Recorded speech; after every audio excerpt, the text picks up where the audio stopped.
Interviewin natin to kung ano mga dahilan nila kung bakit sila naging OFW.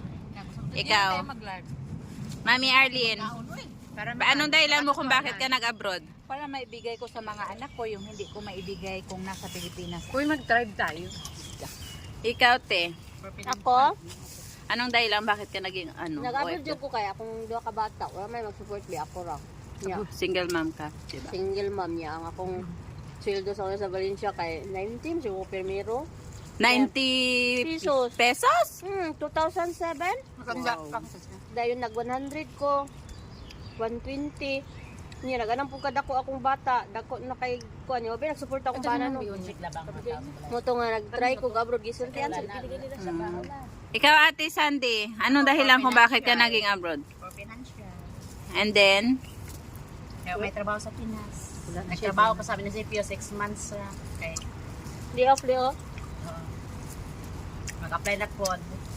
Di ba nag-apply ka doon? Ay nagtrabaho ka doon? pero is not enough. Not enough ang sa. How about you, Cha? Nagtry na ikong abroad. Gala akong abroad. Trip. Oo. Kasi di ba nagtatrabaho ako sa mall. Pero ano talaga yung trabaho mo sa Pilipinas bago ka nag-abroad? Ang dami. Nag-ano ko sa mall, naging sales supervisor ako ng Realme na cellphone, nagtambunting ako. Last ko, Chinese yung amo ko sa alas. Yung sa mga gold. Tapos, may nagbigay lang ng flyers, yung agency. Sabi ko kaya mag-abroad. Akala ko maganda yung abroad. Maganda man ang abroad pag talaga.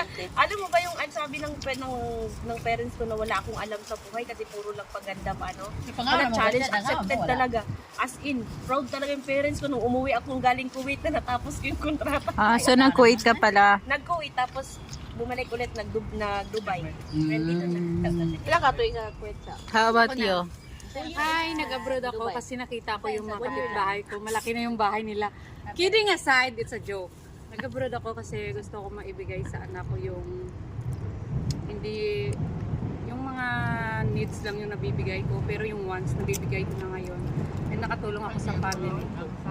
At the same time, yung bahay namin patapos na rin. Wow, congrats. Uy, ba't mo pinatay? Ikaw pa nga. Next. Ako Ano to?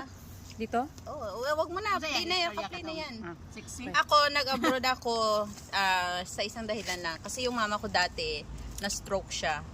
So, wala nang ibang magbigay ng financial support sa kanya. At may trabaho naman ako, pero hindi siya enough para i-survive yung mga medicine niya, yung medical bills niya. So, kahit takot ako mag-abroad dati, ginawa ko siya nung mayroon opportunity. Yun ang dahilan. Yung mama ko.